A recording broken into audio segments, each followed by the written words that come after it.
This is a really good question and it comes up a lot. Sustainability for startups can be extremely overwhelming, but I would suggest starting by looking at the Sustainable Development Goals framework. Learn about all 17 of them. There's the 169 targets and indicators. And once you've had a good look at the 17 Sustainable Development Goals, see what makes sense for your business, what resonates, maybe it's for your community, locally, or your global mission that you want to support. See how your team can make it a reality and make sure that it stays authentic. One thing I cannot emphasize enough is speak up, ask questions, speak to your peers, contact people that inspire you, see what other people are doing. If you don't ask, you won't be able to grow, and we need everybody as well to be brave enough to collaborate.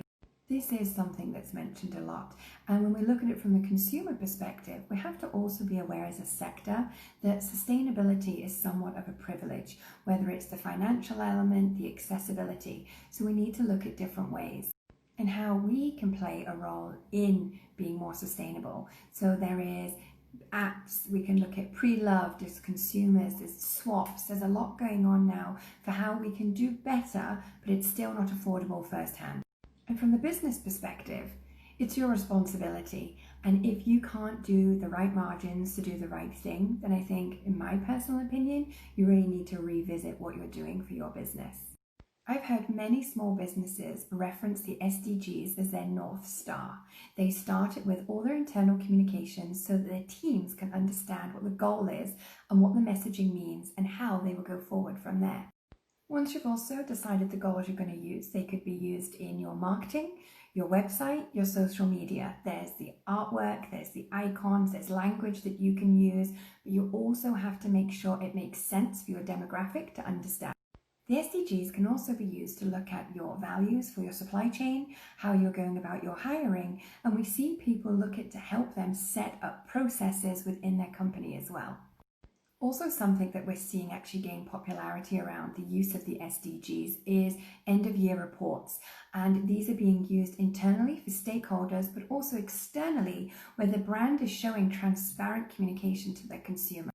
The pandemic has certainly driven a shift in the consumer mindset to do better, but there's several things here. Even when they're looking at sustainability, they're not linking it or even aware, most of them, of the SDGs.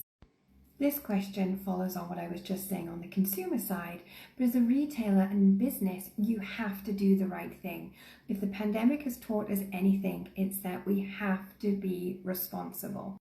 The fashion industry is extremely powerful, and I decided that instead of looking at the negatives that was coming out of the fashion sector, what if we gave them the tools, the education, and gave them actionable steps they could do to do better and influence the world?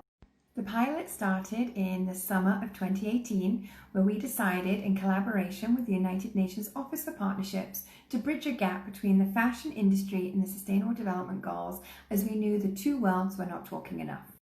We officially launched at the UN General Assembly September 2019 after our one-year pilot, and now today our partners collectively represent $4.7 billion in revenue and 800 events in 40 countries. Whilst all of the SDGs are interconnected, SDG 10, reduced inequalities, is critical right now. We have to ensure that we are looking after the marginalised and the disadvantaged. This goes from hiring to pay, even to supply chain. Sustainable Development Goal 17, Partnerships for the Goals, is my personal favourite, and I also believe it drives all of the others to be a success. They're interconnected, but we have to work together across countries, governments, businesses and non-profits. COVID has deepened inequalities globally, and it has also revealed the fragile system that the fashion industry operates within. And whilst consumers and businesses are becoming more aware of what they've got to do better, there is so much harm being done.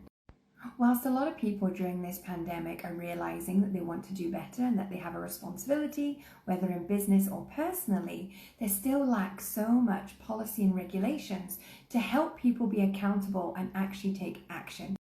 With over a decade of experience in the fashion event sector, I knew that there was a gap to accelerate the message of the Sustainable Development Goals by partnering with the leading fashion events globally.